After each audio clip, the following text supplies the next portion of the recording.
Hi hello guys, welcome back to my channel tech garden. Guys, ఈరోజు ఒక మంచి వీడియోతో అయితే నేనైతే మీ ముందుకు వచ్చేసా. లాస్ట్ టైం మనం చేసిన డైవర్టర్ ఉంది కదా ఇన్స్టాలేషన్. సో డైవర్టర్కి ఇప్పుడు ప్లేట్ అనేది ఎలా ఇన్స్టాల్ చేయాలనేది నేను మీకు ఈ వీడియోలో చూపిస్తా. సో ఫస్ట్ ఆఫ్ ఆల్ ఇది ప్లాస్టిక్ కేస్ అనేది ఉండేది. సో అది మొత్తం రిమూవ్ చేసేసి నేను క్లీన్ చేసేసాను.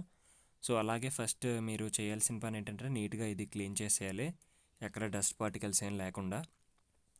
సో తర్వాత ఇప్పుడు మనం డైవర్టర్ ప్లేట్ ఉంటుంది కదా, సో అది తీసుకోవాలి.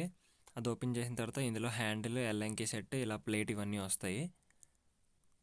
ఈ ప్లేట్ అనేది నేను స్క్వేర్ అనేది మేము తీసుకున్నాం. సో ఇందులో చాలా టైప్స్ డిజైన్స్ ఇవన్నీ ఉంటాయి. కొన్ని స్క్రూ ఫిట్టింగ్తో చేసేవి, కొన్ని ఏమో జస్ట్ ఇలా ఇన్సర్ట్ చేస్తే సరిపోద్ది. సో జస్ట్ ఇలా మనం ఇన్స్టాల్ చేసుకోవడం ఇది.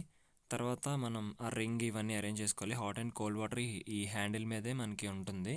సో ఈ రింగ్ అనేది సెట్ చేసుకొని హ్యాండిల్ పెట్టేసి జస్ట్ ఎల్ఎంకి సెట్ ఇస్తాడు, దాంతో స్క్రూయింగ్ చేసేసుకుంటే ఇంకా అయిపోయినట్టే. జస్ట్ ఇంకా ఇది ready to use.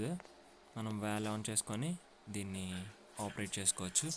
Okay guys, ఈ వీడియో కనుక మీకు నచ్చినట్టయితే లైక్ చేయండి, షేర్ చేయండి. Thank you for watching.